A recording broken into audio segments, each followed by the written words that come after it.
Y le voy a dar grabar.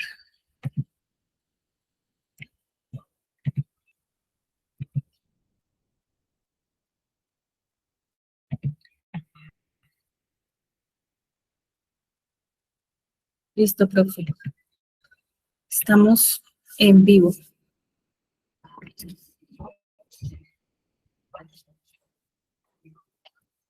Querido profesor, buenas tardes, ¿cómo estás? Buena tarde, profesora Kira, ¿qué más? ¿Cómo me le va?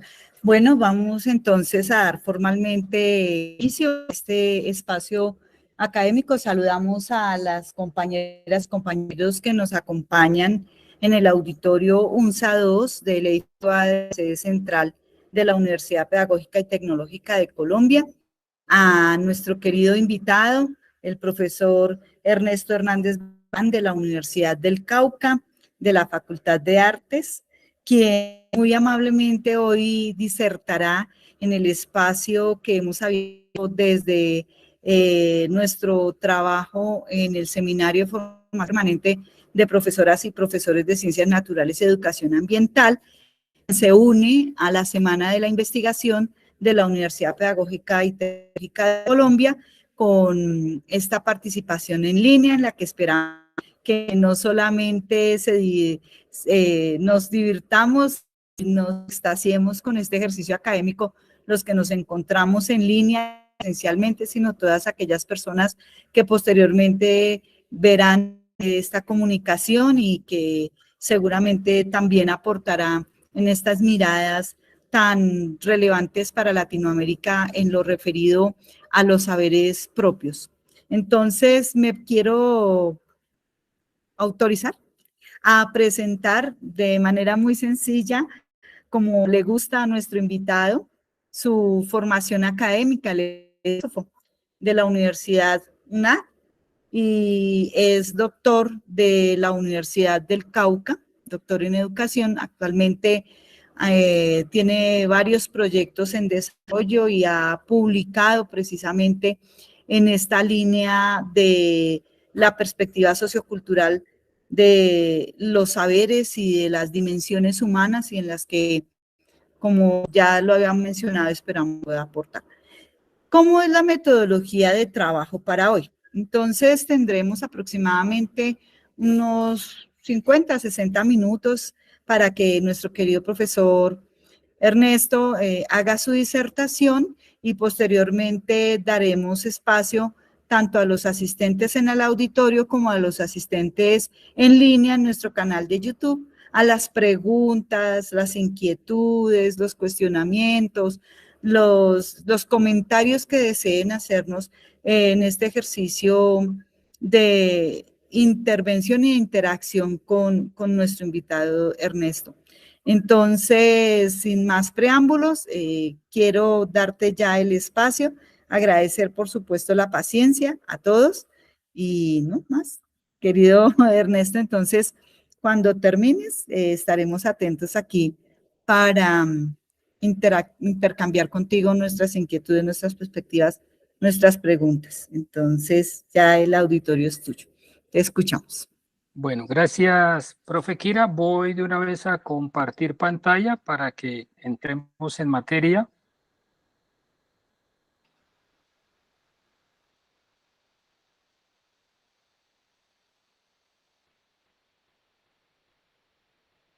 Me avisan, por favor, porque yo ya me salgo de la pantalla y me queda solo la presentación. ¿Aparece ya la presentación? Sí, profesor, ya vemos la pantalla tuya.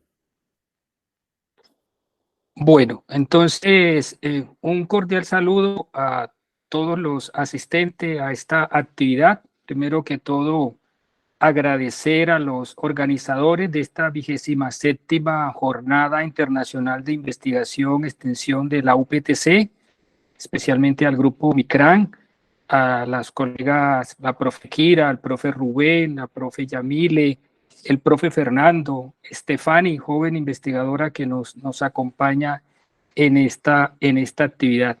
Gracias por la oportunidad de compartir con la audiencia este trabajo que hemos venido adelantando desde hace varios años. El título de la presentación, como bien lo conocen ustedes, es Hacer etnobiología en la escuela, orientaciones metodológicas. Aquí voy a hacerle una aclaración a la profe Kira, no soy de la Facultad de Artes, soy de la Facultad de Ciencias Humanas y Sociales, del Departamento de Estudios Interculturales, específicamente del programa de licenciatura en etnoeducación, desde el cual muchos de los elementos que vamos a plantear acá estaré retomando desde mi quehacer docente en este programa. Entonces, primero que todo, acercarnos a unos referentes iniciales, a unos referentes que podemos llamar conceptuales en relación con qué estaremos entendiendo entonces por etnobiología. Y voy a permitirme retomar estas tres citas textuales que nos acercan nos aproximan a lo que queremos llegue a ustedes en relación con la etnobiología y que también nos muestran un poco esa ruta histórica si miramos las fechas allí de las respectivas citas. La primera dice que la etnobiología ha sido definida como la disciplina encargada del estudio de los usos de las plantas y los animales por los pueblos tradicionales y la influencia que estos usos tienen en sus pensamientos, costumbres y asuntos cotidianos. La segunda cita, entiéndase por los antropólogos que la etnobiología tiene a su cargo el estudio de la utilización de las plantas y animales en una región cualquiera por un grupo humano definido que la habita o viene a ella para obtenerlos. Y la tercera, de Darrell Posey, la plantea como el estudio del conocimiento indígena y popular sobre plantas, animales y ecosistemas. Aquí tenemos tres referentes centrales, entonces, que nos ayudan en esa orientación alrededor de lo que consideramos es la etnobiología como campo de estudio. Podríamos inferir que para la etnobiología lo central no es el recurso en sí, estamos hablando de planta, animal, a nivel de hongos, sino el grupo humano que interacciona con él, lo usa y lo maneja, lo ubica socialmente y le da un valor cultural basado en su visión de mundo, es decir, en su cosmovisión. Entonces, un asunto allí importante, porque en estos días, en un conversatorio que tuvimos, una estudiante me planteaba que no era necesario establecer jerarquías, sino que le podíamos dar la misma importancia tanto al recurso como al grupo humano. Interesante planteamiento, pero lo que queremos también con esta afirmación es precisamente que no nos quedemos en el estudio de la planta o del animal, sino que pongamos siempre sobre la mesa ese conocimiento, ese valor cultural que le da el grupo humano en el cual está inserto ese recurso. Visión de mundo a partir de la cual se establecen categorías clasificatorias, prácticas de manejo, se construyen y reconstruyen leyes de origen, mitos, se establecen propiedades y formas de uso, entre otros aspectos. Y entonces estos son precisamente los asuntos que queremos llamar la atención, que cuando hacemos etnobiología debemos tratar también de tener en cuenta y en la medida de lo posible acercarnos, trabajar, sobre todo si somos personas externas a las comunidades a las que estamos llegando a trabajar. Otro asunto importante es ubicar a la etnobiología en el campo de la etnociencia, es decir, como el referente madre, la etnociencia, si ubicamos a la etnobiología y a la etnoecología como enfoques etnocientíficos, y al interior de la etnobiología estaría la etnobotánica, la etnozoología y la etnomicología. Ahí habría que mirar porque hay algunos autores también que plantean la etnomicología por fuera de la etnobiología y la ponen al mismo nivel de etnobiología, etnoecología y etnomicología. Pero bueno, aquí la vamos a ubicar como un campo de la etnobiología. Pero lo que quiero llamar aquí la atención con esta diapositiva, entonces, es ubicar a la etnobiología en el marco de la etnociencia. en este evento que les comentaba, precisamente del semillero en etnobiología, en una charla que había sobre etnozoología por uno de los integrantes del semillero gallego, hacia esta ubicación y llamábamos la atención sobre la importancia de hacerlo, porque aquí, en este marco, sería mucho por hablar de la etnociencia, porque queremos destacar que en este caso el prefijo etno no está limitado a grupo étnico, como ocurre, por ejemplo, cuando hablamos de educación. Cuando hablamos de educación, el prefijo etno está limitado a grupos étnicos, ¿cierto? Indígenas, afro y población rum. En este caso, y desde sus orígenes en la antropología, el prefijo tiene que ver con sistema de conocimiento, de cognición de una cultura determinada. Es decir, es más amplio el referente y en esa medida entonces se abren muchas más posibilidades para los que hacemos etnobiología. Eso quiere decir precisamente que ya no estaríamos trabajando exclusivamente con población indígena, población afrocolombiana, sino que se abre allí la posibilidad a trabajar con población blanco-mestiza, sea desde lo urbano o desde lo campesino, que es cuando, perdón, desde lo rural, que es cuando hablamos más de lo campesino. Entonces, se nos abre allí esa posibilidad y no restringir entonces los estudios etnobiológicos a grupos étnicos. Aunque es una realidad que es importante mencionar, y es que el grueso de investigaciones, y sobre todo acá en Colombia, que ha estado más en relación con el campo de la etnobotánica, sí ha estado más en relación con los pueblos indígenas. Y en relación con los pueblos indígenas, con lo que tiene que ver con plantas medicinales y plantas comestibles. Es decir, esa es una realidad, pero que efectivamente hay que ir trabajando. Por ejemplo, aprovechar aquí y hacer dos referencias. La primera, por ejemplo, al maestro, al líder afro Arturo Grueso en Bogotá, que viene desde hace varios años poniendo a conversar esto de la etnobiología y la etnoeducación. Tiene un material bellísimo con otros maestros del distrito, precisamente en unas orientaciones pedagógicas, y el material lo denomina así etnociencia, para acercarse desde los estudios afrocolombianos a la enseñanza de las ciencias naturales en las escuelas, en las instituciones educativas. Tiene varios escritos en relación con este asunto, entonces es, digamos, una de las personas que se ha preocupado por abrir y proyectar este campo hacia las poblaciones afrocolombianas. Y podría mencionar también, aprovechando acá, en mayo estuvimos en un evento en la Universidad de Córdoba, en Montería, donde podemos compartir con algunos colegas de acá de la UPTC, donde precisamente estaba una estudiante, si no estoy mal, Camila Castillo, tengo por acá la referencia, pupila precisamente del profe Néstor Pachón, colega, amigo, biólogo Néstor Pachón, quien hace un estudio etnobotánico en Moniquirá con población campesina. Y cada vez es mayor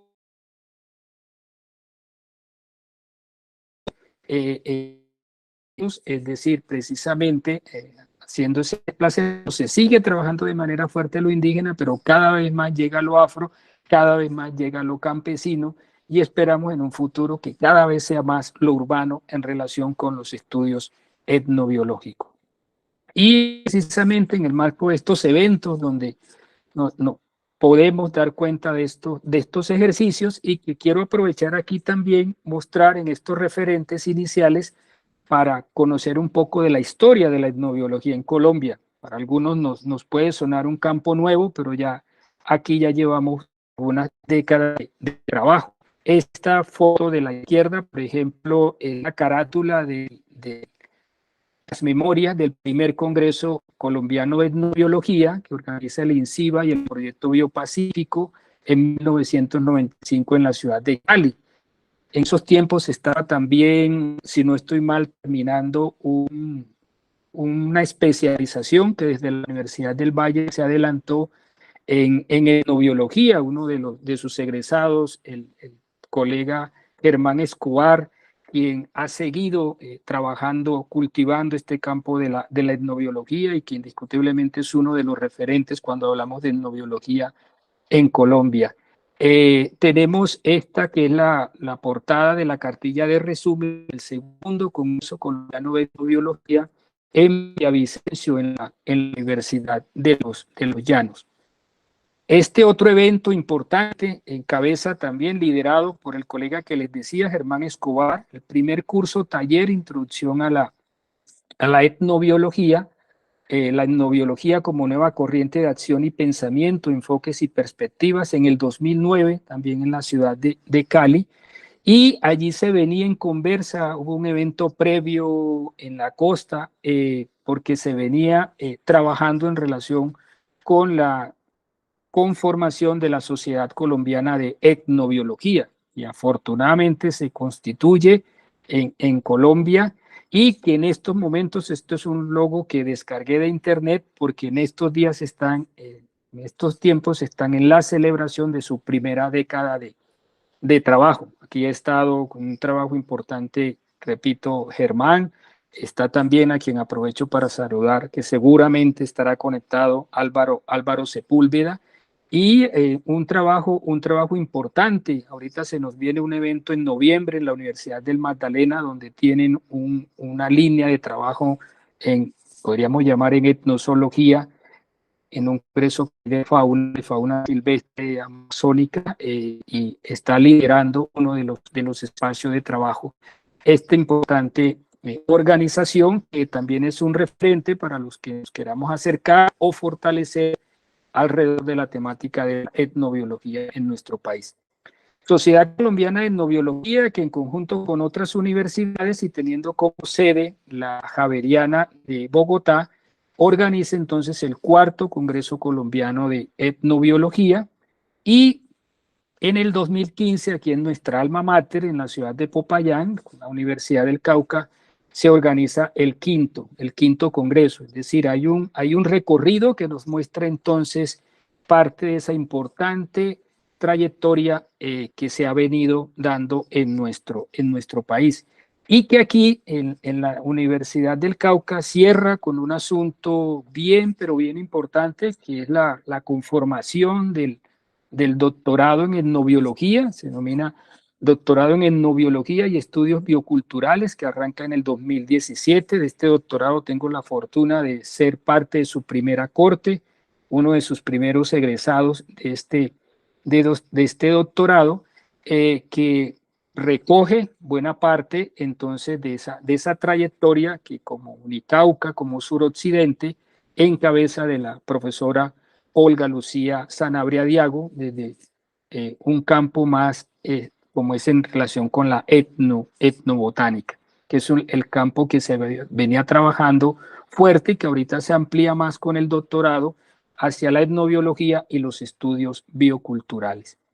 Y de la mano de este doctorado, entonces el semillero de investigación, que era el que les decía en el evento que estuvimos la semana pasada. Aquí precisamente tenemos la presentación, se están organizando unos encuentros mensuales. Este es el primero que les decía, cargo de uno de sus integrantes, el biólogo Carlos Gallego, hablando de etnozoología y un trabajo importante que ha venido haciendo con algunos resguardos indígenas de acá del Cauca en relación con el tema de la bifauna.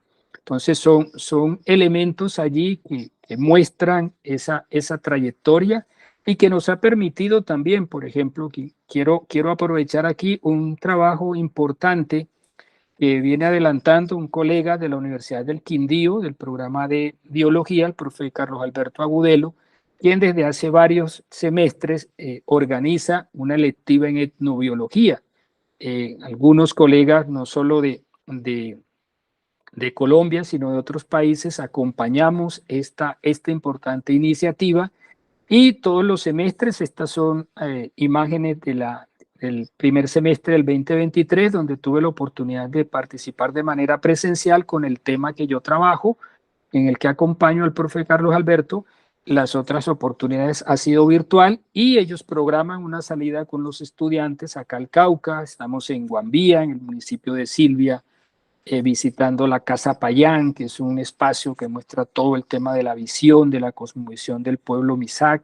En esa oportunidad conversamos con Taita Manuel Jesús, del pueblo Quizú, también aquí en el municipio de Silvia, un sabedor, egresado, es maestro en ejercicio también, es egresado de nuestra licenciatura en etnoeducación. Y parte de esa jornada también se conversa con los compañeros del doctorado, aquí con el actual director del doctorado, el profesor Diego Macía, visitamos el Museo de Historia Natural y aprovechamos también para hacer conversatorios con estudiantes de la licenciatura en etnoeducación.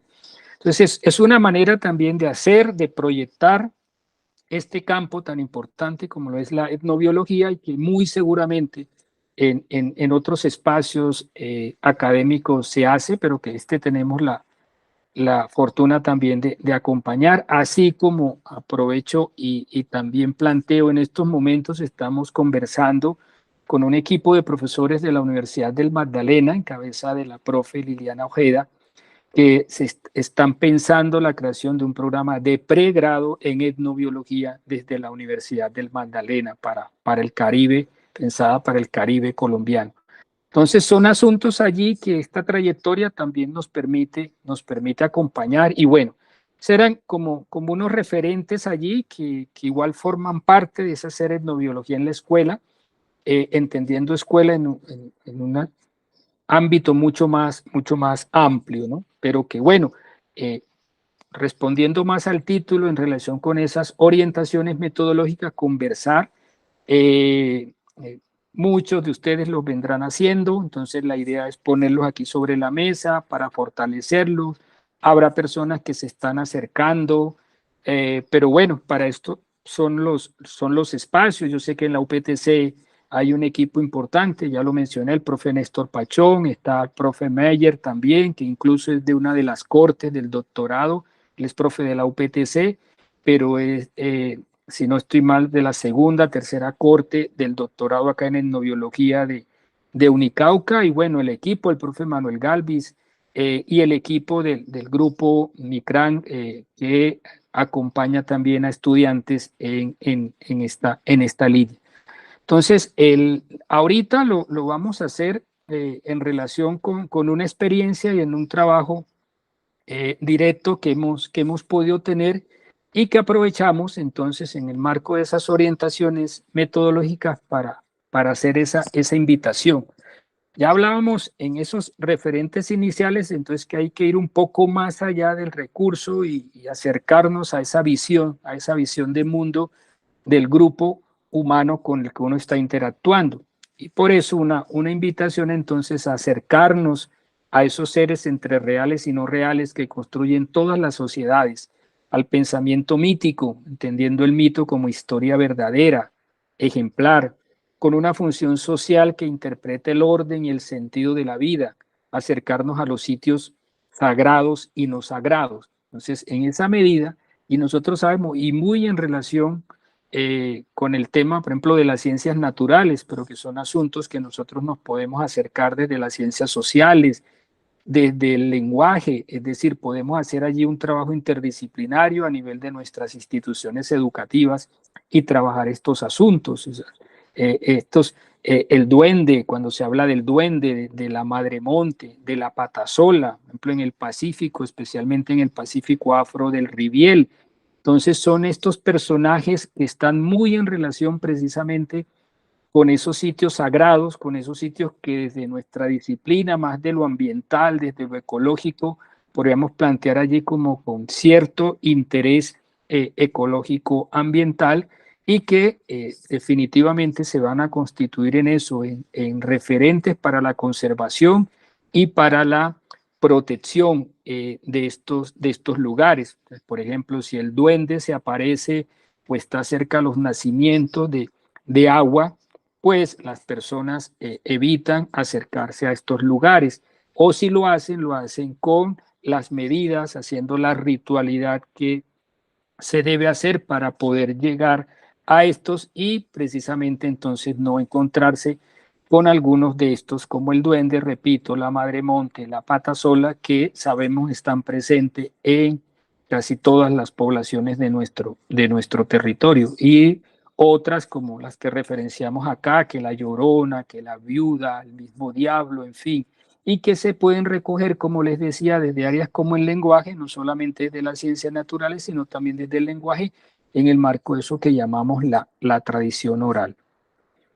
Invitarlos, y nosotros tenemos una trayectoria también importante en este asunto, y es de los cosmogramas, estas representaciones gráficas en las que nos puede posibilitar de alguna manera acceder a estas visiones de mundo, acercarnos a estos seres que nos estamos planteando. Esto es una posible ruta en relación con estas construcciones que hacen también todos los grupos socioculturales en relación con un mundo de arriba, con un mundo de en medio, con un mundo de abajo, y que en esos mundos se entran a ubicar unos elementos, se ubican unas interrelaciones dependiendo del grupo con el que uno esté trabajando, y que nosotros aquí, repito, en el Cauca hemos podido trabajar desde diferentes frentes, y cada vez hemos ido posicionando más este asunto de los cosmogramas como una estrategia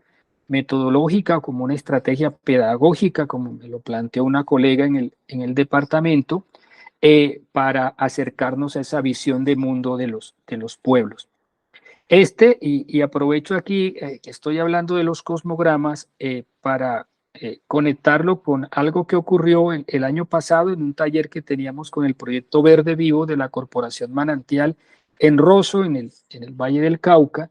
Estábamos con unos maestros trabajando precisamente el tema de los cosmogramas, habían maestros de instituciones educativas de estos dos departamentos, habían funcionarios también de parques, de las secretarías de educación, y lo que estaba proyectado para hacer una presentación, un conversatorio de 2 horas, terminó siendo buena parte de la agenda de los 2 días de trabajo, porque los maestros se encarretaron, como dice uno, se emocionaron y empezaron a adelantar allí un ejercicio en relación con elaborar los cosmogramas desde los lugares, desde las instituciones educativas de las que venían, en las que estaban representando. Entonces se los comento porque si esto emociona a los adultos, imagínense entonces lo que puede generar en los niños, en los jóvenes, ¿cierto? Con los que nosotros podemos llegar a interactuar. Y aquí, en el marco de esa interdisciplinariedad que les planteaba, entonces también pueden llegar otras áreas, ya no solo ciencias naturales y educación ambiental, ciencias sociales, lenguajes, lo de español, ¿cierto? Sino que también pueden llegar a otras áreas como la artística, porque sabemos lo que logra emocionar a estos pelados cuando se trabajan estos temas con ellos desde algunas de nuestras clases. Entonces puede ser un asunto allí también para integrar, para articular otras áreas, haciendo estos ejercicios ya en el marco de lo etnobiológico. Esto, por ejemplo, es una imagen bellísima, visitando a una estudiante de práctica en Mosoco, en Tierra Adentro, acá en el Cauca. Esta no era, íbamos de paso para su escuela y llegamos aquí a saludar y nos encontramos, y esta es una imagen que en la ruralidad colombiana va a ser frecuente, así la escuelita sea lo más apartada, siempre nos vamos a encontrar allí con que tiene su espacio para su huerta escolar, donde a los niños, a las niñas desde muy temprana edad empiezan a trabajar estos temas, ¿cierto? En relación con las plantas medicinales, plantas comestibles. Entonces, y obviamente los profes, que generalmente son profes unitarios, son profes que trabajan todas las áreas, aprovechan y empiezan a articular allí otras áreas, ¿cierto? Del conocimiento, otras áreas de las que plantea el ministerio, ¿cierto? Inclusive en el marco de la educación propia, y empiezan a trabajar allí otros asuntos de manera un poco más interdisciplinaria, que es lo que he querido también llamar la atención. Esta imagen también muy bella es de hace 2 semanas, visitando acá en Silvia, en Guambía, en la institución educativa Cacique, a nuestra estudiante Elviadoris Tombé, estudiante de la licenciatura en educación, que está haciendo su práctica pedagógica educativa. Y para ir al espacio de la huerta, que ellos llaman la Casa de las Plantas, han construido un sendero ecológico, sendero que incluso también hace presencia en algunas instituciones y que nosotros podemos aprovechar para trabajar estos temas. No sé si alcanzan a mirar allí, están unos letreros, unos carteles, y se ubican los nombres de algunas plantas, o si la quebradita por la que uno pasa, y hay algunos elementos que están en Namuiguán, ¿cierto? Entonces se aprovecha para, como les decía, trabajar otros asuntos de manera integrada ya alrededor de las plantas, que en su momento puede ser el tema de las clases o bien sea ya de algo más amplio de investigación si se está haciendo ejercicios de etnobotánica o de etnobiología en general. Estos espacios, los viveros también, es difícil en una institución educativa donde no se trabaja en estos asuntos, la huerta, el vivero, en algunos incluso están el herbario, ahorita inclusive la posibilidad de tener los herbarios digitales. Entonces se incursiona en este asunto en muchas instituciones educativas y es una oportunidad también. Allí nosotros, que como profes peleamos con los celulares, podemos aprovechar estos equipos para hacer entonces también y acercarnos a estos herbarios digitales y en la medida de lo posible, pues estos espacios de trabajo como estos viveros, las huertas, los senderos, como los veíamos en anteriores diapositivas. No puedo dejar de mencionar, pues es un asunto de mi interés particular, es en una de las cortes, de las promociones que tuvimos en Guapi. Guapi es uno de los 3 municipios del Pacífico Caucano, en nuestra costa pacífica colombiana. El Cauca tiene 3 municipios, Guapi, Timbiquí, López de Micay, mayoritariamente población afro. Y nuestros estudiantes, así como estaba Elvia Doris, en su práctica o en su ejercicio ya en esa huerta, allá trabajan son las azoteas, ¿cierto? Allá la huerta escolar sería la azotea escolar, que este es un espacio práctica agrícola ancestral donde las comunidades afro, que es una práctica que comparte también con indígenas, siembran plantas de remedio y plantas de aliño, ¿ya? O sea, plantas medicinales y plantas comestibles. Entonces, buena parte de los trabajos que se hacían en práctica involucraba estas hierbas de azotea, como se trabaja. Entonces fue lo que me motivó a mí a que en el marco ya del doctorado y precisamente siguiendo ese llamado del profe Arturo Grueso a hacer mi tesis doctoral en etnobiología con población afro en Guapi. Esa fue mi tesis doctoral. La caracterización etnobotánica entonces de las azoteas como práctica agrícola ancestral. Y el tema, como les digo, entonces fue fruto de ese acompañamiento que por varios años, que fueron prácticamente 2 cortes que tuvimos allá, una de normalistas, una de formación inicial, y que aparecía de manera recurrente este tema de las azoteas, de las hierbas de azotea en el marco de los procesos educativos.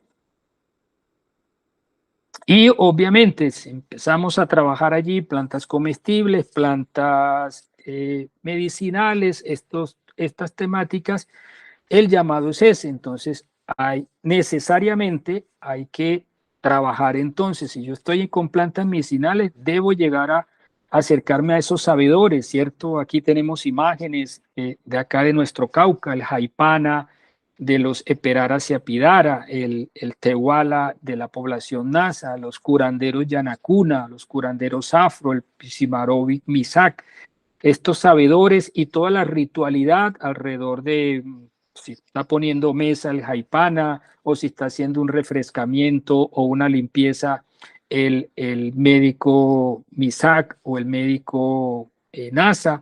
Hay que acercarse también a esa ritualidad, ¿cierto? Sí, mirar con esos otros sabedores, porque va a estar presente la partería, la sobandería, otras especialidades como el que cura picadura, mordedura de culebra. Entonces son asuntos que incluso están presentes en lo urbano, porque a veces pareciera también que esto es del mundo rural, pero que cuando uno empieza a indagar en el mundo urbano también están presentes estas especialidades de esas otras culturas de la salud, y que nosotros entonces, si estamos trabajando en etnobotánica, si estamos haciendo etnobiología, estamos en la obligación de acercarnos. Que a veces, por ejemplo, se trabaja plantas medicinales, se hacen los listados, se ubica el nombre científico, el nombre común, y haciendo una descripción de los usos, ya entramos a ubicar esos estudios como etnobiológicos, como etnobotánicos, ¿no? O sea, ahí todavía falta, precisamente en eso que estamos llamando la atención desde las primeras diapositivas, acercarnos más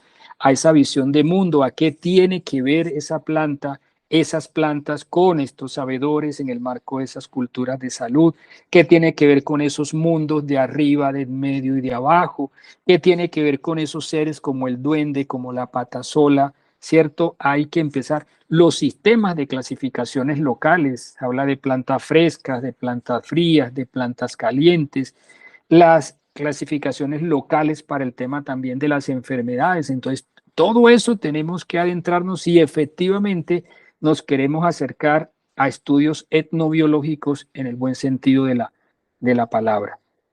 Y esto lo hemos hecho acá con nuestros estudiantes y aunque bueno, ahí me llamaba la atención también mi compañera y aprovecho acá para plantearlo en el sentido de que buena parte también de esto que lo estoy contando desde la licenciatura y aunque nosotros trabajamos estos temas con nuestros estudiantes en etnoeducación, ellos no necesariamente al momento de hacer su práctica o cuando hicimos inclusive tesis, que hacíamos, no hacíamos práctica docente, sino tesis, trabajo de investigación, se acercan a estos asuntos, pero el techo conceptual y metodológico es más desde la etnoeducación, no necesariamente desde etnobiología, pero que efectivamente nosotros hacemos allí el cruce, entendemos ese cruce que se da y lo vemos también en esto, que es bien interesante y a lo que podemos llegar también con nuestros estudiantes, así sean de primaria, de bachillerato, y es a producir materiales que recojan los trabajos de los estudiantes y que se pueden ir convirtiendo entonces en nuestros textos escolares para trabajo futuro. Es algo que nos ha posibilitado y en lo que siempre hemos también apostado cuando acompañamos procesos no solo de formación académica, sino de acompañamiento en otras instancias, ¿cierto? Que el profe tenga allí el texto de Santillana, de voluntad, pero que también pueda tener este tipo de textos o los que producen las organizaciones de base, ¿cierto? Y puedan tener allí otros referentes para hacer otras educaciones. En relación, por ejemplo, con la fauna, con los animales, este es un trabajo bellísimo de un estudiante cuando les decía que en los primeros grupos hacían tesis, hacían proyectos de investigación, no hacían práctica docente como ahora. José Oscar Paja, yo en mi trabajo de pregrado, cuando yo hice la licenciatura en educación, especialidad biología, aquí en la Universidad del Cauca, yo hice mi trabajo de pregrado en etnobotánica también con las plantas medicinales que usaban los tehuala, los médicos tradicionales en tierra adentro. Y este es un trabajo que retoma, que conversamos allí con José Oscar, él es maestro, él es NASA indígena, maestro allí en el resguardo de Pueblo Nuevo en Caldono, y él lo que hace entonces es trabajar ya no las plantas, sino los animales que utilizan estos tehuala, estos médicos tradicionales. Es un trabajo bellísimo, también en uno de sus capítulos da cuenta de la visión de mundo a partir de un ejercicio de cosmograma como el que vemos allí, y hace planteamientos como este que me permito de manera textual compartirles. Para los NASA, los animales son considerados como seres con esencia propia, tienen espíritu, tienen comportamiento similar al de las personas, saben establecer relaciones de amor y de guerra, representan un aliado más en la cotidianidad. A través de los animales se sabe el comportamiento de la naturaleza, si va a ser verano o invierno, si llegan buenas o malas personas a la comunidad, buenas o malas noticias, la llegada de un buen yerno o una buena nuera a la familia. Entonces, estos son asuntos que nosotros, que les decía, cuando traemos plantas, cuando traemos animales, entonces tenemos que empezar también a trabajar esas construcciones que se hacen desde lo social, desde lo cultural, esos grupos con los que estamos trabajando. Entonces, vemos aquí esta parte, es una tesis bellísima de José Oscar. Bueno, esto de las plantas y de los animales, entonces obviamente desde asuntos como los espacios agrícolas que ya veíamos, las azoteas, las huertas, que están obviamente las comunitarias, pero que están los espacios ya a nivel de las instituciones educativas y están también las plazas de mercado, ¿no? Hace etnobiología, hace etnobotánica, hace etnozoología, también en las plazas de mercado. Y es un asunto, por ejemplo, en estas imágenes que quiero aquí compartir precisamente de un congreso de botánica en Ibagué en el 2013, donde con la profe Olga Lucía, en esa oportunidad nos acompañó también la profe Marta Sofía, que en estos momentos es la rectora de la Universidad de Nariño, y el profe Marco Antonio Vázquez, etnobiólogo mexicano, que nos acompañó en este curso. Estos cursos también, en uno que hicimos en Tunja, en la UPTC, nos acompañó el etnobiólogo venezolano Alexis Bermúdez, cercano a los procesos de acá, de la etnobiología colombiana. Y en estos talleres que siempre hacemos cursos y hacemos simposios en etnobotánica, especialmente. Una de las jornadas de práctica que se plantea siempre va a estar allí el tema de las plazas de mercado. Incluso hemos construido con la profe Olga Lucía unas guías que le posibilitan este acercamiento a los estudiantes. Aquí aprovechar también uno de los trabajos que se presentó en este evento que le comento en Montería en el mayo pasado. Un estudiante de la UPTC, Omar Camilo, no sé si es del pupilo de Néstor o de Rubén, no recuerdo, quien está haciendo un trabajo comparativo entre plazas de mercado de Colombia y Paraguay, si no estoy mal, tengo por acá la anotación, y que invito allí, profe Kira, y a los demás colegas del grupo a que hay que ponerle la lupa a este trabajo, bueno, al de Camila también, pero a este de manera especial porque es que no hay mucho trabajo en relación con la etnobiología, con la etnobotánica en las plazas de mercado. Es un camino allí todavía por fortalecer, entonces que puedan acompañar de manera especial este trabajo y proyectar otros. Aquí los pocos que tenemos desde la Universidad del Cauca han sido desde el programa de antropología, se han acercado a miradas más etnobotánicas del acompañamiento de colegas como la profe Ivana Orjuela o la profe Elizabeth Tavares y se han desarrollado trabajos no botánicos de plazas de mercado de acá de la ciudad de Popayán. Pero a este trabajo de Omar Camilo, entonces, para que lo tengamos allí muy presente, precisamente para fortalecer cada vez más estas plazas de mercado como un espacio importante donde podemos hacer etnobiología con nuestros niños, con nuestros jóvenes a nivel de las instituciones educativas. Y obviamente si estamos trabajando plantas comestibles, estamos trabajando plantas medicinales, estamos trabajando fauna y pueden llegar a trabajarse asuntos en relación con la cocina tradicional, con la seguridad, soberanía alimentaria, y entonces vamos ampliando allí mucho más los referentes y en la apuesta por ese trabajo interdisciplinario que les decía. El tema del agua, que también es un tema, aquí hay un colega, Juan Pablo Paz, que en el doctorado está trabajando esta línea, pero que también es una línea poco trabajada en estos temas, porque está no solo lo que nos convoca desde campos como las ciencias naturales y la educación ambiental, sino todo el tema también de la ritualidad, especialmente desde los grupos indígenas, ¿no? Que hay también un asunto importante por explorar. Por ejemplo, aquí en el Cauca están los Misak, que son los Piurec, que precisamente traduce al español como hijos del agua, ¿no?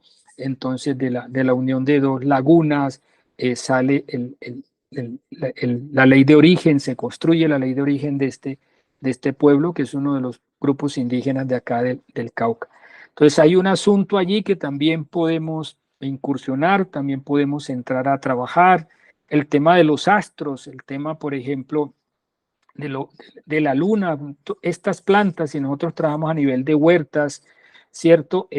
Hay que trabajar la luna, pero trabajar la luna más allá de lo que nos podemos encontrar en los textos escolares tradicionales, sino todas sus referencias, por ejemplo, con los cultivos, dependiendo de la luna, se puede cortar o no madera, se puede cosechar o no, se puede sembrar o no. Entonces, estos son elementos que nosotros allí podemos.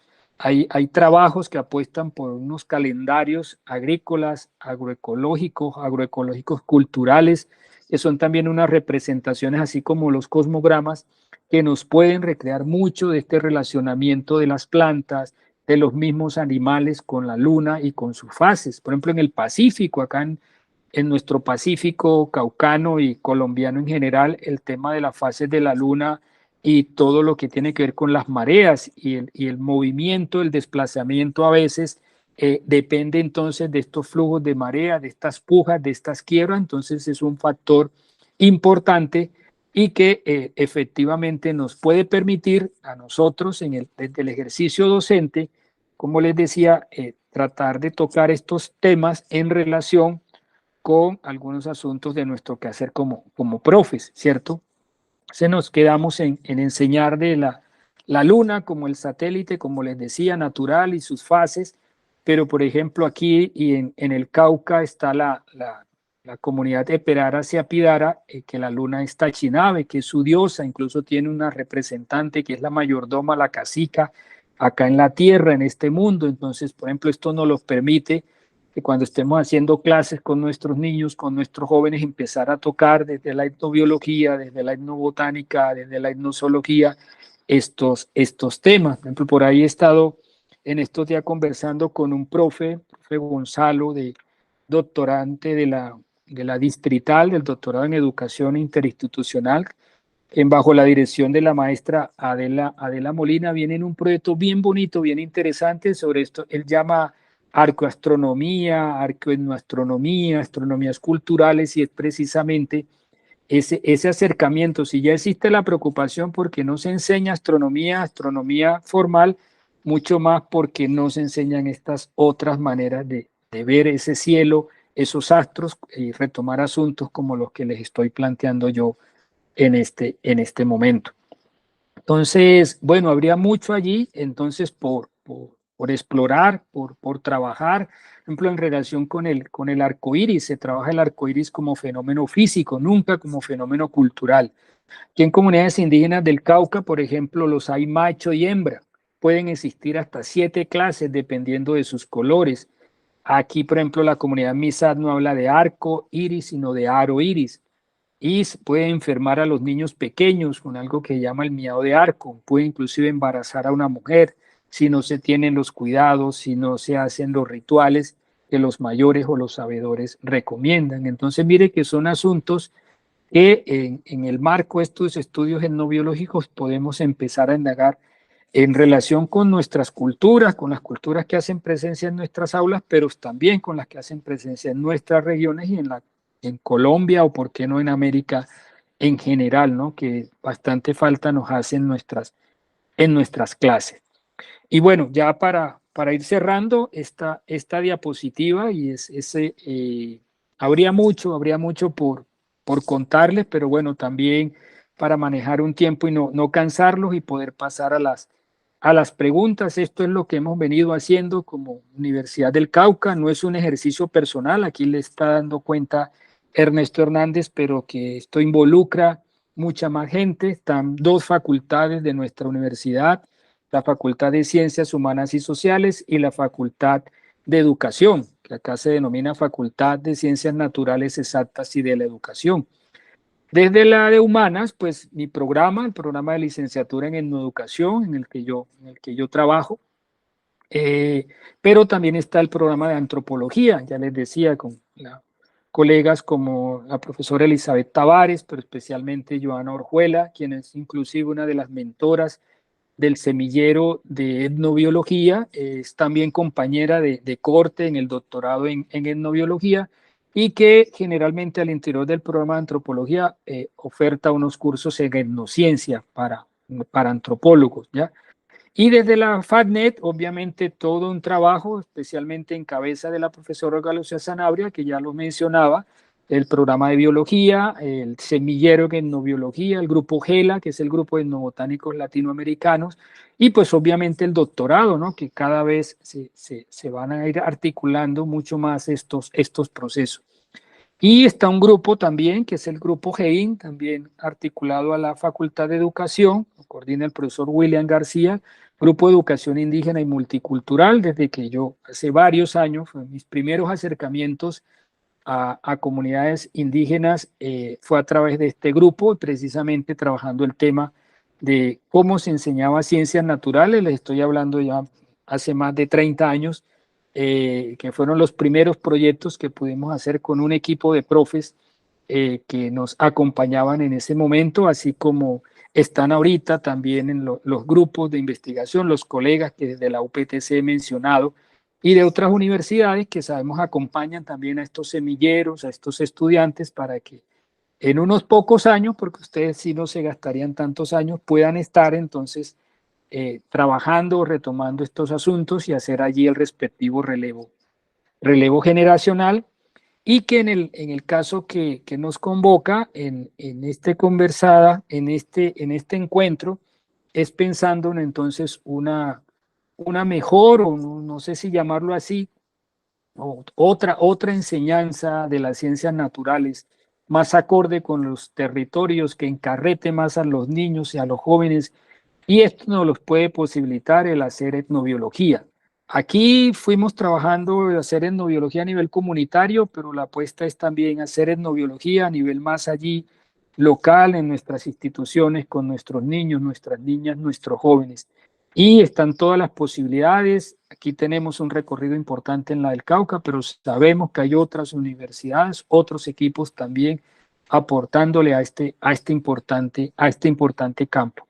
Que a pesar de que son varias décadas ya que se viene trabajando, todavía hay mucho por hacer, todavía hay mucho por hacer y esa es la invitación a que retomemos estas temáticas y cada vez proyectemos más este campo tan hermoso y tan importante como es la etnobiología. Ahí lo ponemos a conversar o lo pusimos a conversar con la etnoeducación, lo podemos poner a conversar con la Cátedra de Estudios Afrocolombianos, en fin. Bueno. Eso era, espero haberme ajustado al tiempo, profe Kira, y voy a ir saliendo entonces aquí de compartir pantalla para ya estar más en vivo con...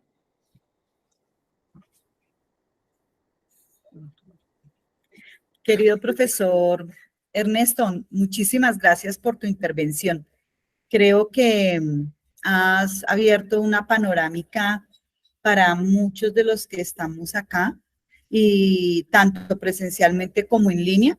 Así que quiero agradecerle tu tiempo y tu sabiduría y al mismo tiempo hacer una cuña pequeñita, pedirle a todas las personas que están conectadas en este momento que por favor actualicen sus páginas por si de pronto no vieron o no pudieron acceder al chat para que puedan hacer sus preguntas y aprovechemos este momento que es el más importante, donde entramos ya a charlar de manera más directa con Ernesto, de poder hacerle aquellas preguntas que a veces no podemos hacer en un espacio más rígido, de pronto a través de comunicaciones que nos impiden hablar con el autor, como son sus comunicaciones, sus publicaciones, y en las que uno siempre se hace una idea diferente de las personas a través de la escritura y otra cuando ya puede estar con ellos.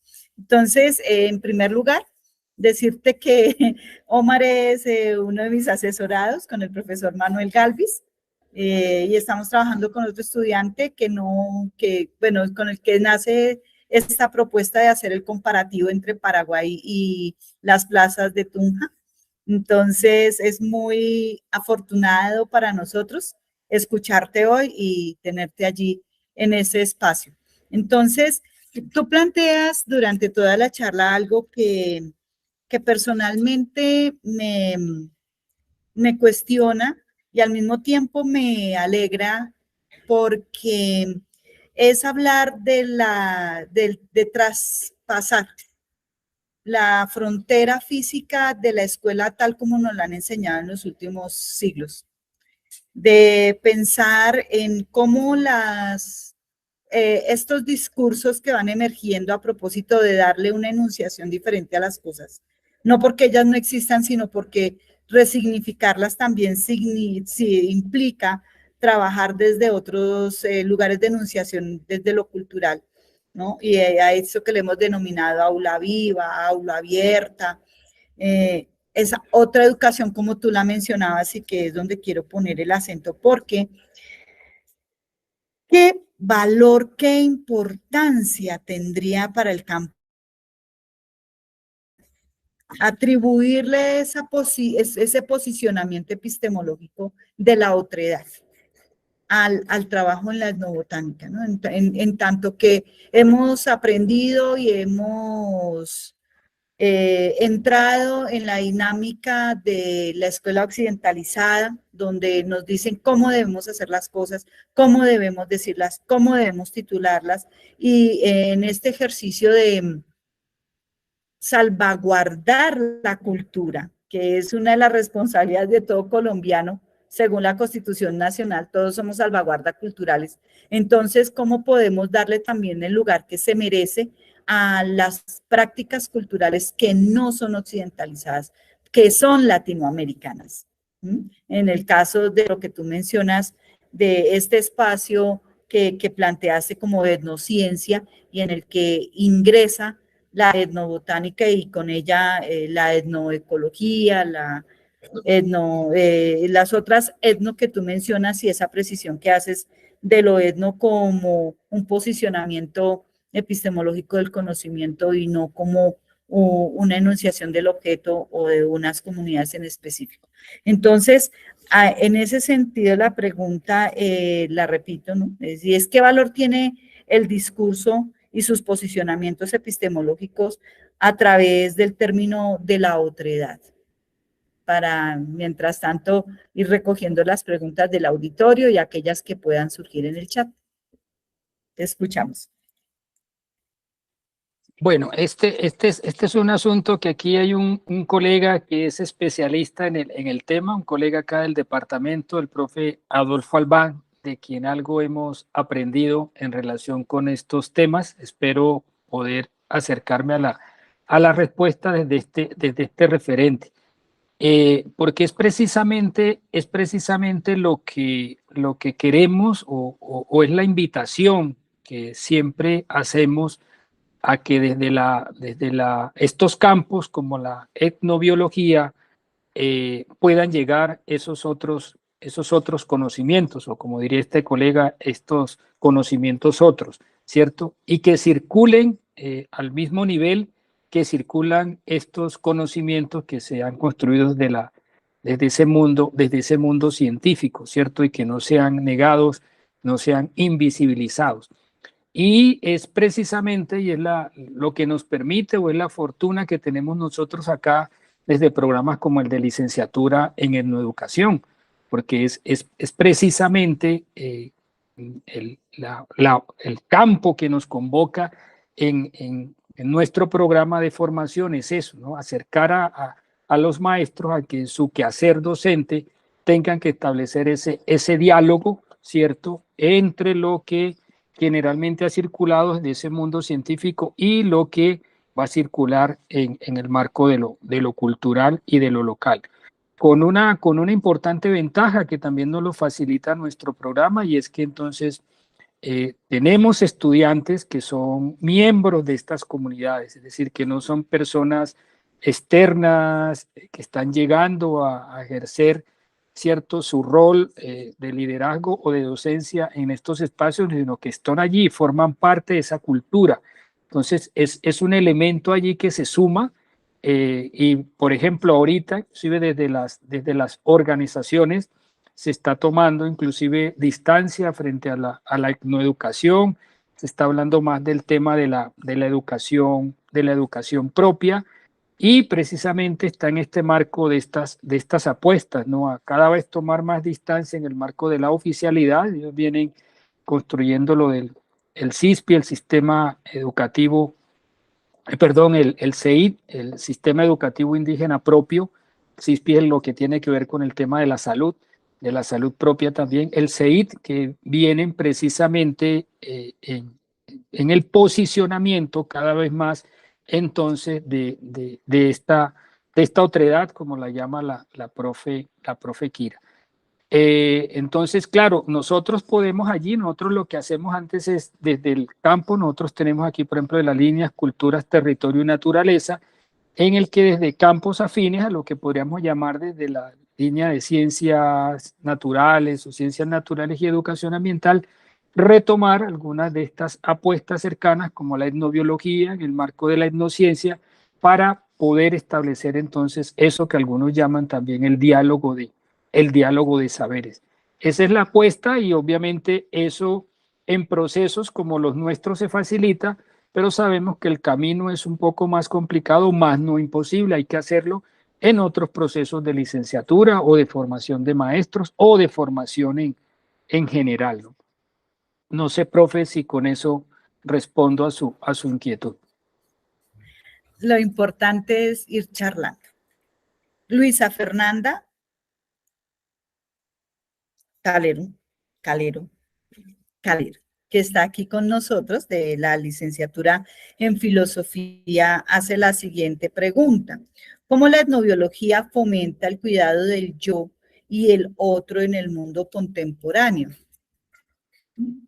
¿Qué pregunta? Para la cual no tendría respuesta.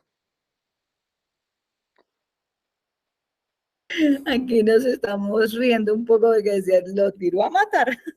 No, mentira. De eso se trata, de mirar esas preguntas complejas en las que uno dice, bueno, no, como tú dices, no tengo respuesta porque hablabas de 30 años de trabajo que para una comunidad académica es muy poco tiempo, precisamente porque los tránsitos culturales no son rápidos, son lentos. Y en ese orden de ideas, Juber Guerrero se encuentra por acá con una pregunta también que esperamos puedas hacer algún tipo de intervención. Dice, entonces, ¿cómo conservar los saberes ancestrales en las escuelas y colegios teniendo como dificultad, lo plantea en términos de dificultad, el avance de la tecnología y de la inteligencia artificial? Sí, bueno, en relación también que no suene irrespetuosa la respuesta anterior en el marco de que, bueno, la verdad no es un asunto que me he pensado y que en el marco de los procesos en los que desde hace varios años, como decía, he venido trabajando, no lo he. Cualquier planteamiento ahorita sería forzado, entonces por eso la reacción de no tendría respuesta. Igual sería un asunto para conversar y que, digamos, no sea el espacio, pienso, por cuestiones de tiempo. En relación con esta última pregunta, es decir, en ese diálogo hay una apuesta y no hay que tenerle miedo, es decir, se puede llegar a conversar y eso depende mucho de los contextos. Hay contextos muy seguramente urbanos y urbanos a nivel, ya digamos, de las grandes capitales, donde el tema de la inteligencia artificial toma fuerza, pero sabemos que la realidad colombiana nos va a permitir, o sabemos que tenemos allí la posibilidad que hay contextos donde ni siquiera la energía ha llegado, donde ni siquiera el Internet ha llegado, entonces no vamos a hablar de cómo hablamos allí de inteligencia artificial. Es una realidad que muestra las grandes desigualdades que tiene esta Colombia, pero que efectivamente sabemos que están haciendo presencia los grupos y tenemos los casos donde se aprovecha precisamente. Aquí tenemos experiencia de diferentes pueblos y tengo allí una referencia particular de unos materiales que viene trabajando el pueblo Misak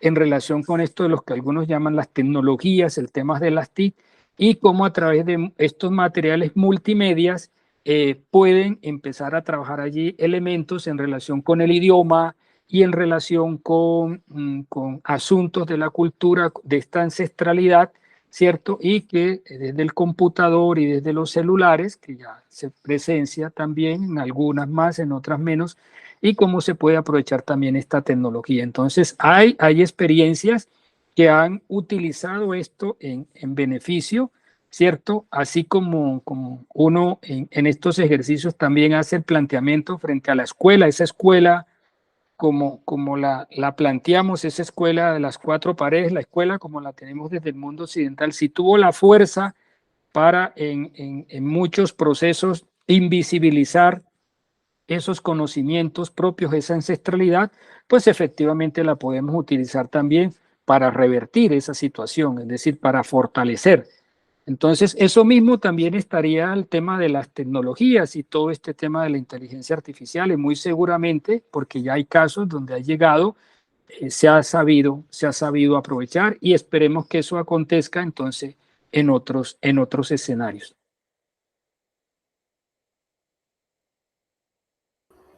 Gracias, querido profesor. Bueno, te quiero contar que están muy prolijos en preguntas. Y tengo 3 preguntas hechas por 3 personas diferentes, pero que orientan a lo mismo. Entonces, quiero comentarte que Juliana Ferrucho, que Juber Guerrero, Camila Castillo Ruge, que está en nuestro chat de YouTube, nuestro profesor Manuel Galvis, quien nos está acompañando en línea y a quien saludamos muy cariñosamente porque es uno de nuestros mentores en el grupo MICRAM, de los trabajos y de la necesidad de formarnos, participar en los procesos investigativos desde lo etnobiológico, en particular lo etnobotánico. Entonces, ellos todos se orientan hacia algo, y es cómo la etnobiología precisamente promueve, moviliza la enseñanza intercultural en la escuela, y de la misma manera, esto cómo se puede ver revertido o qué experiencias tienes tú de ser revertido en una conservación y preservación del valor biológico y del valor cultural colombiano. Porque tú mencionabas, y eso es lo que tiene que ver con, tú mencionabas unas experiencias que han ido sistematizando desde la Universidad del Cauca, ¿no? Y entonces, ellas, ¿cómo podemos divulgarlas o cómo aportamos en la divulgación a propósito de darle el lugar que le corresponde también a esto que denominamos el saber tradicional, y que en la actualidad pareciera que solamente está destinado aún para determinadas actividades, sino como una cotidianidad del aula de clase? Bueno, aprovechar para saludar al profe Manuel Galvi, ya lo había referenciado en la presentación, y bueno, si entendí bien la pregunta, efectivamente hay experiencias que ponen a conversar esto de la etnobiología, ya no, para que no nos suene solo en relación con la conservación de lo ancestral, de prácticas culturales, sino también ya en asuntos más del orden de la conservación, ¿cierto? Eso entendí, y de en relación más como esa mirada hacia lo ambiental. Efectivamente, nosotros en esta charla, por ejemplo, que les comenté, tuvimos la semana pasada el semillero, el trabajo de este biólogo en el marco de la etnozoología con avifauna. Él está trabajando en dos resguardos y muestra allí una experiencia interesante, y que precisamente buena parte de ese ejercicio apuesta a recuperar por lo que logré entender, de ese conocimiento asociado a esa avifauna, pero en una apuesta también importante por generar procesos de conservación hacia estas. Están elaborando una guía que incluso la están planteando así con un aporte bien importante para poner a dialogar allí esos conocimientos del mundo científico alrededor de las aves con ese conocimiento de ese mundo allí cultural de estos dos grupos indígenas, y lo están poniendo en estas guías para procesos, por ejemplo, de avistamiento, o estos ejercicios ahorita que cada vez toman más fuerza en relación con el aviturismo, que incluso algunos plantean. Entonces son obviamente ejercicios que apuestan, y creo que bueno, están todo el trabajo que organizaciones como Tropembos hacen en el Amazonas, precisamente alrededor de poner todo ese conocimiento tradicional en esos ejercicios de conservación del ecosistema amazónico en general. Aquí y siempre que puedo lo menciono porque creo que además es tema de trabajo de un estudiante del doctorado, que es una experiencia que hemos conocido a través de estudiantes de la licenciatura en etnoeducación inicialmente, y es el grupo Kizú allí en Silvia, el cual yo les referenciaba en la visita del profe Carlos Agudelo.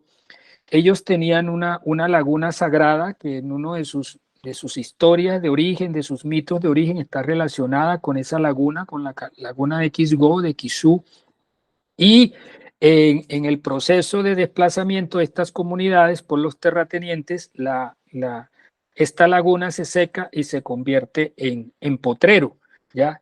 Y empieza un proceso cuando se recupera esta finca, empieza un trabajo liderado por un gobernador, Víctor Muelas, que incluso es egresado de aquí de la licenciatura en educación, en esos momentos estaba de gobernador, y empieza un trabajo allí de recuperación con medicina tradicional.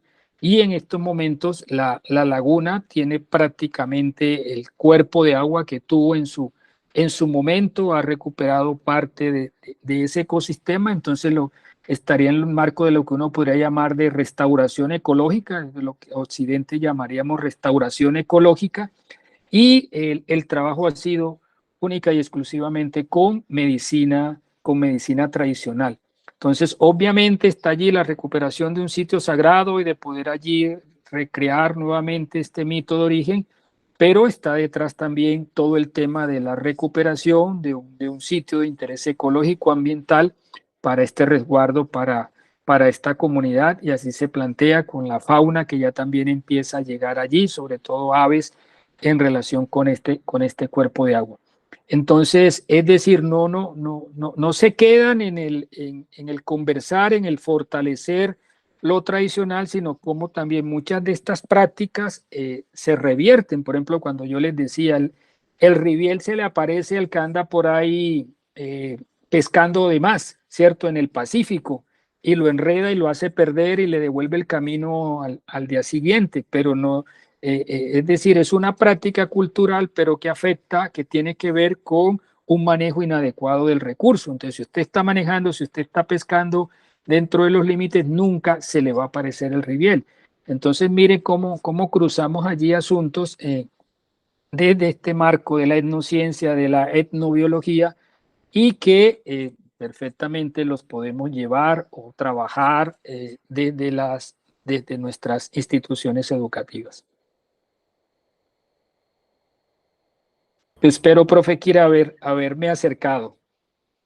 Claro que sí. Inclusive contestaste en la última parte de la pregunta que nos había pasado, Juber, a propósito del desarrollo sostenible y su relación con la biología en la preservación y conservación del ambiente, ¿no? Entonces, cuando tú narras precisamente esta situación que regula la interacción de las personas con el entorno, encontramos que son ejercicios de conexión con la vida, con la dinámica ecosistémica, que son menos punitivos que los que de pronto uno puede conocer desde Occidente, ¿no?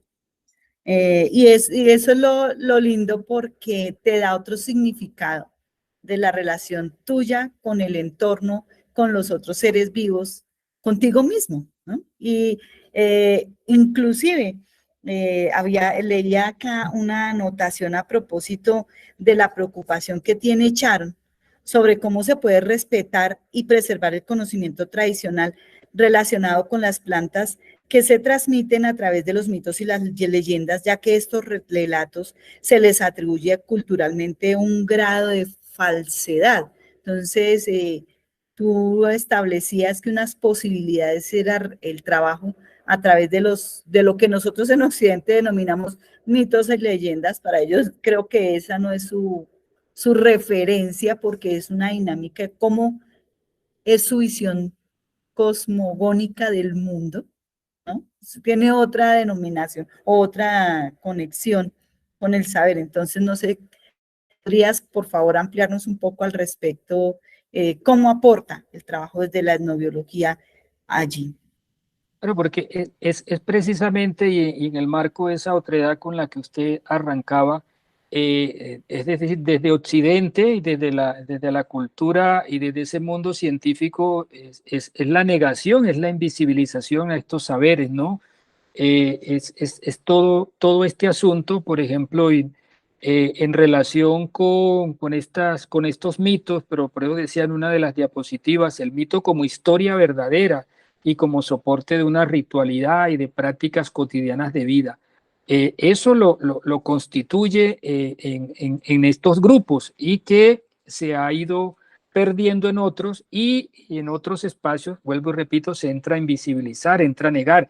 Y es lo que hay que empezar a romper en relación con el tema, entonces, por ejemplo, de los médicos tradicionales. Si hay una negación, entonces se les ve como brujos, ¿cierto? Y es precisamente desde estos procesos, desde la etnobiología, desde la etnoeducación, desde la Cátedra de Estudios Afrocolombianos, son propuestas en las que nos convocan precisamente a romper con estos referentes, a darle la vuelta, a posicionar estos otros conocimientos. A nosotros es fácil encontrarnos precisamente cuenticos, son leyendas, son cuenticos, inclusive de gente ignorante se llega a plantear en algunos textos, y eso sobre todo desde lo rural y de gente ignorante, de gente analfabeta, pero cuando uno interactúa con muchas de estas comunidades, repito, o sea, son historias que soportan su cotidianidad, que están vivas, que están vigentes, muchos de los asuntos como los que mirábamos allí, el tema, lo que pasa, por ejemplo, usted en biología, uno como estudiante de biología le enseñan para el sistema clasificatorio de las plantas el sistema binomial de Linneo. Nunca te van a enseñar estos sistemas que están vigentes en Colombia y que para las plantas medicinales las pueden clasificar como frescas o calientes. Si son comestibles, entonces son frías y calientes, ¿ya? Y están las de poder, que si, dependiendo del lugar de donde procedan, ¿cierto? Que de lo caliente, que del páramo, estos sistemas clasificatorios no van a circular en el marco de la educación oficial. Entonces somos nosotros los que hacemos etnobiología, los que hacemos etnoeducación, los que estamos llamados a hacer a poner a circular esos saberes. Otro, lo que les decía de la luna, del arco, o sea, buena parte de lo que quise también comentarles desde las diapositivas, esa es la invitación a que empiecen a circular. Lo que les decía, ese proyecto bellísimo que me parece justo, inclusive creo que esta mañana había uno en relación también con este tema en la Universidad del Valle, una sustentación creo que de maestría. Y es esto, porque, por ejemplo, el tema de mostrar lo que podríamos llamar entonces otras astronomías, otras lecturas y concesiones frente al cielo, ¿no? A ese mundo de arriba. Entonces, hay que empezar a trabajarlos, hay que empezar, y nosotros como maestros tendríamos, digamos, esa obligación. Desde la etnoeducación es nuestra columna vertebral, ¿cierto? Desde asuntos como lo de cátedra.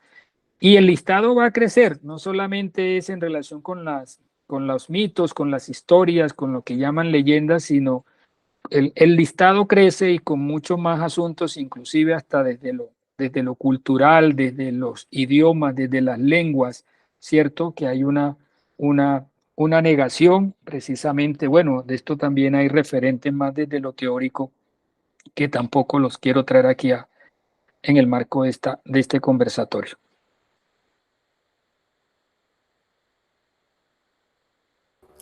Aquí estaba peleando con el índice para abrir la cámara y el micrófono. Bueno, imagínate que precisamente de lo que estás mencionando, hay una pregunta que tenía aquí en este espacio de muchas preguntas, ¿no? ¿Cuándo hacerla? Porque plantea una pregunta que desde los feminismos podría estarnos mostrando otra cosa, ¿no? Y te voy a hacer la pregunta tal como la escribió Valentina Rodríguez. ¿Cuál es el rol de la mujer en las tradiciones etnobotánicas? Si existen desventajas al ser mujer para acceder a prácticas y rituales y conocimientos asociados al uso de las plantas. Bueno, ahí hay un asunto igual muchos de estos temas, como en relación con alguna de las preguntas, que no lo hemos trabajado, digamos, de manera fuerte, pero que sabemos que están allí presentes. Y es el tema, por ejemplo, en muchas de las comunidades con el que nosotros trabajamos, está el tema de los roles y esos roles definidos por el género, ¿cierto? Al niño se le enseñan unas prácticas, a la niña se le enseñan otras. Y eso viene marcado dentro del marco cultural y las etapas incluso de socialización. Hay un trabajo bellísimo que hace una colega del Grupo de Educación Indígena con el pueblo de Perara hacia Pidara del Pacífico sobre esas etapas de socialización, en el que hay una diferencia, pero también que eso, digamos, puede ser problemático en el marco de posturas feministas, claro está, porque va a haber limitaciones, va a haber restricciones, ¿no? Pero está también toda esa apuesta en el rol ya de la mujer, por ejemplo, precisamente en estos asuntos que nosotros trabajamos, la carga casi que fuerte que tiene la mujer en ese paso de muchas de estas tradiciones de la práctica, de ese diálogo intergeneracional, está en manos de la mujer. Entonces, eso, digamos, allí nos pone en otro escenario. El tema de la misma crianza, a propósito de las dos caras, al estar al frente de la crianza, pues obviamente va a estar al frente entonces de la construcción y de esa circulación generación tras generación de procesos identitarios y de esa cultura. Pero ya en temáticas inclusive más puntuales es importante porque, por ejemplo, en el tema de la alimentación, de la persona que está a cargo de la huerta, ¿cierto? Entonces hay una responsabilidad allí y son, digamos, las personas con las que nosotros vamos a conversar más alrededor de ese conocimiento que se empieza a construir, porque precisamente en ese tipo de la diferenciación allí de roles, por ejemplo, la mujer está a cargo de la huerta, de esa huerta que es ese espacio de cultivo, está allí cerca a la casa, es exclusivo de la mujer. El trabajadero, la chagra, la parcela, que está inclusive en algunas comunidades a días de camino, ese está a cargo del hombre, de lo masculino. Y aunque obviamente la mujer acompaña, pero digamos la responsabilidad, y esas son esas construcciones que se van haciendo desde chiquitos, ¿ya? Pero asimismo entonces la circulación del conocimiento. Por ejemplo, en el tema de la tesis doctoral que le digo que hice con las azoteas, uno de los asuntos que precisamente mostramos allí es que en ese espacio práctica donde se cultivan no solo plantas, se cultiva también identidad afro. Y ese cultivo de esa identidad afro pasa es por la mujer, ¿cierto? Por la mujer afro. Entonces ahí hay un asunto fuerte, ahí hay un asunto de importancia y que también lo tratamos de mostrar no solo a ese nivel, sino también a nivel ya de lo organizativo y de lo político, donde en uno de los apartados, por ejemplo, le dedicamos un especial interés a dos mujeres, ¿no? Teófila Betancourt al frente de la Fundación Chillangua y Maye González al frente de la Fundación Ríos Unidos, ya organizaciones que convocan a otras mujeres, generalmente, aunque también hay hombres, precisamente en ese posicionamiento alrededor, entre otros asuntos, de estas hierbas de azotea, pero que llegan también procesos, bueno, y otros cultivos, pero que llega todo el fortalecimiento allí de lo organizativo, de lo político y obviamente estos asuntos ahorita en el marco de los movimientos feministas, ¿no? Entonces, y eso obviamente también está la apuesta que dentro de lo etnobiológico, de lo etnobotánico, sea un asunto también a tener en cuenta. Yo de manera personal no me acerco desde esas otras orillas y quizás por eso también la ausencia en el discurso, ¿no? O en esta presentación. Gracias, querido Ernesto. Bueno, tratando de cerrar porque también se vuelve muy denso el discurso y la idea no es agotar aquí el tema, sino precisamente nuestro objetivo que se ha logrado de manera muy grata es plantear reflexiones, suscitar cuestionamientos, preocupaciones a propósito de lo que hacemos, que es divulgar, conservar y transformar la cultura, porque como representantes de la escuela hacemos las tres cosas, ¿no? Y eso nos compromete, no solamente teóricamente, sino éticamente. Entonces, tratando de cerrar con todo el respeto de nuestros colegas, compañeras, compañeros que nos acompañan en sala y aquellas personas que se encuentran en el chat, muy respetuosamente, pero también entendiendo que agota, ¿no? Agota estos espacios. Queremos agradecer a Claudia Moreno, una docente de la UPTC y del programa, quien hizo una pregunta, al profesor Mayer Isnardo Lagos, a quien también saludamos cariñosamente, no solamente por ser docente de la universidad, sino porque hace parte de estos procesos y quien ha estado también apalancando transformaciones y ejercicios investigativos dentro de la universidad a partir de estos discursos de Nicolás Piñeros, de Juber Guerrero, que ha sido también muy juicioso en las preguntas. Todas ellas orientan a algo, y es cuáles son las recomendaciones. O sea, ¿qué podemos comenzar a hacer en la formación de maestras y maestros para un país pluricultural como el nuestro? O sea, yo personalmente me distancié hace mucho tiempo de hablar de lo multicultural, porque lo multi es como cuando uno tiene muchas cosas en un lugar, mientras que cuando hablamos de lo pluricultural estamos ubicándolos a ellos en el lugar que les corresponde y respetándolos en su diferencia. Entonces, te quiero contar cuáles son las recomendaciones para no caer en esa enseñanza diaria de ver la publicación máxima, ¿no? Como el objetivo del trabajo investigativo. Entonces, esa es una pregunta muy puntual.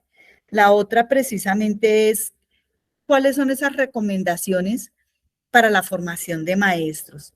Y la otra es, ¿cómo poder usar para preservar los sistemas tradicionales para la seguridad alimentaria? Espero recoger todas las preguntas. Bueno, creo que la profe Kira hace una introducción a las preguntas interesantes y es un poco eso, ¿no? No tenemos y no se trata tampoco, no es la idea de las certezas. Tenemos un camino como decía, de varias décadas, pero sabemos que esto nunca termina. Siempre que interactuamos con alguna comunidad, que trabajamos con algún grupo aquí en Etnoeducación, siempre nos vamos a encontrar con cosas nuevas, siempre vamos a aprender algo, siempre, esa es la postura y tampoco es la idea, ¿no? de esta charla, de esta jornada.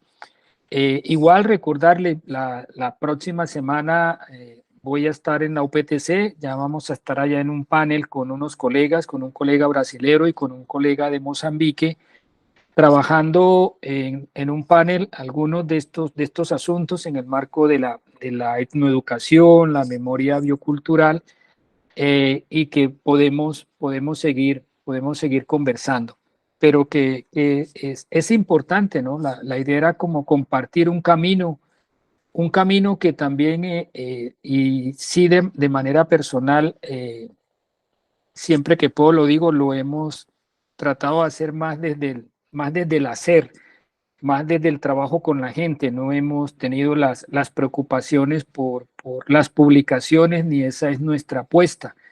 De hecho, muchos de estos asuntos, cuando a veces los trabajamos, siempre dónde podemos consultar y hay que referenciar otros autores o textos que nosotros trabajamos porque no tenemos publicaciones. Esto en relación con con una de las preguntas.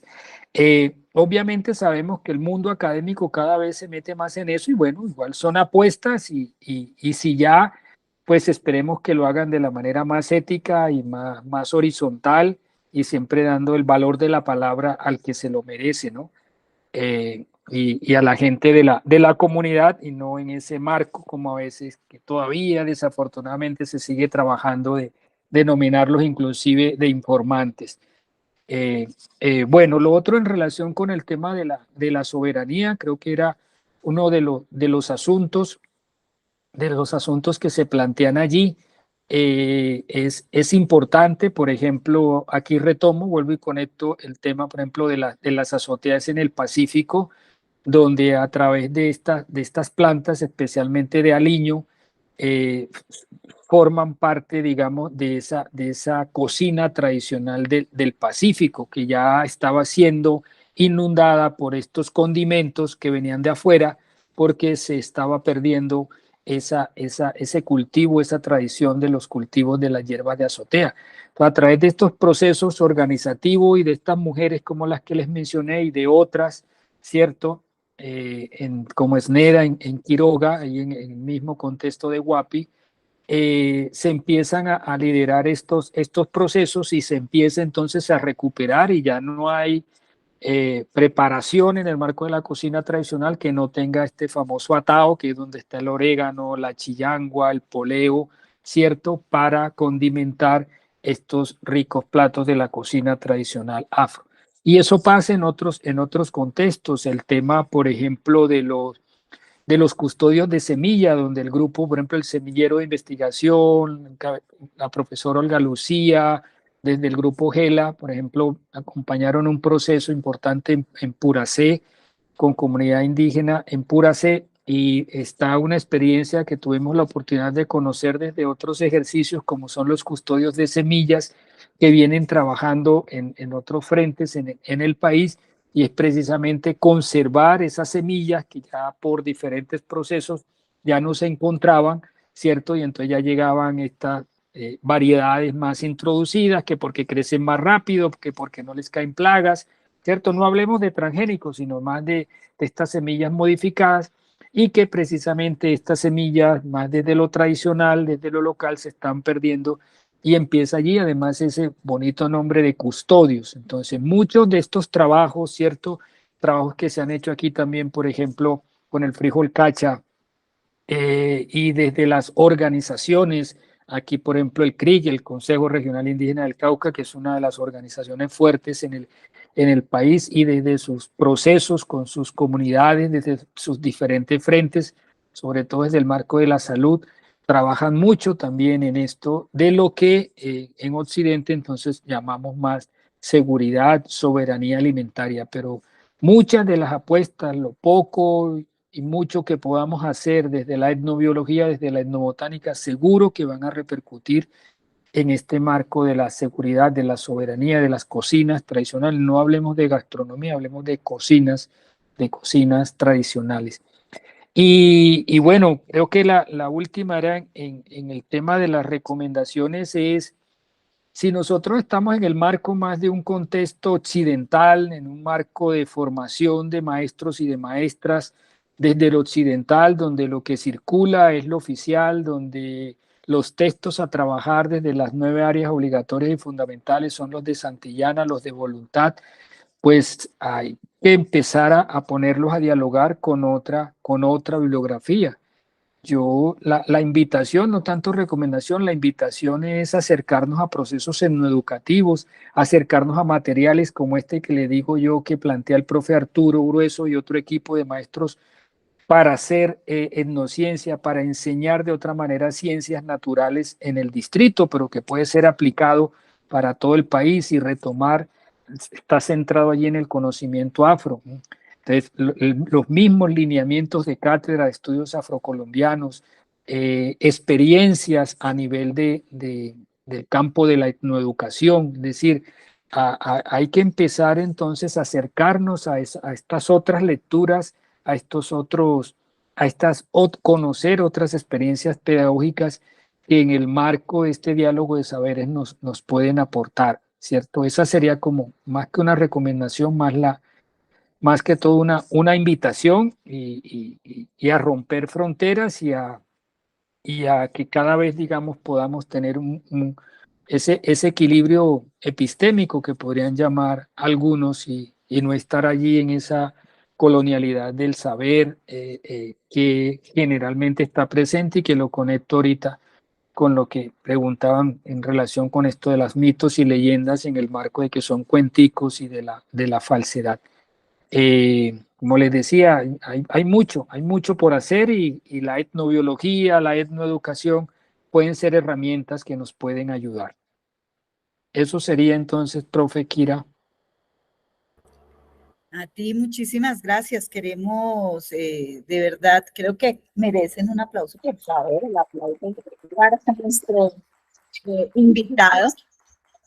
Entonces, saludamos muy especialmente a Adolfo Albana Achinte, quien te escribió en el chat. Felicitaciones al profesor Ernesto por su conocimiento. Los cosmogramas que ha trabajado permiten acercarse desde la imagen de la forma de ver, hacer, sentir, decir y actuar del mundo.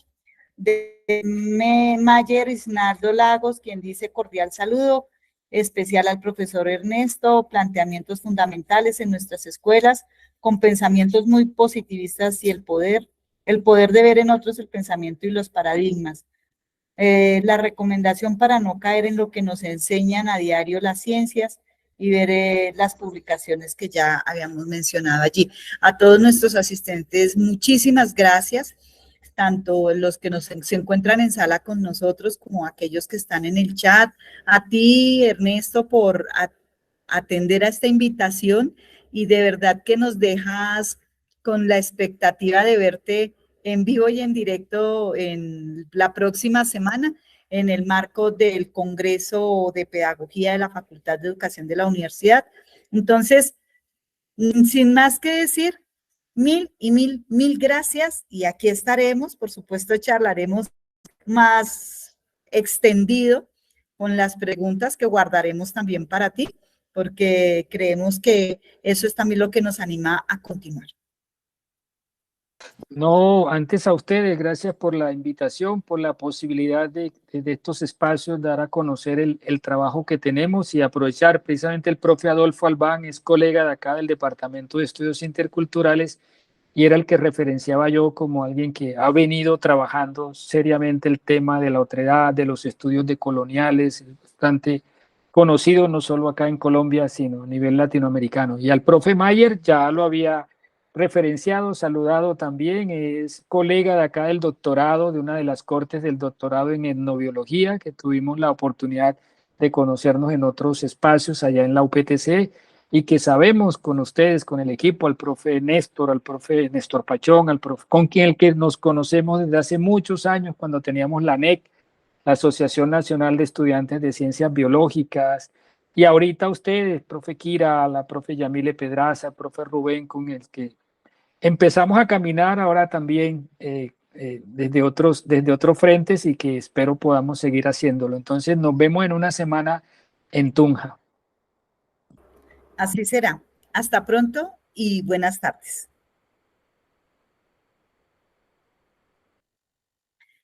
Listo, mi profe. Muchas gracias.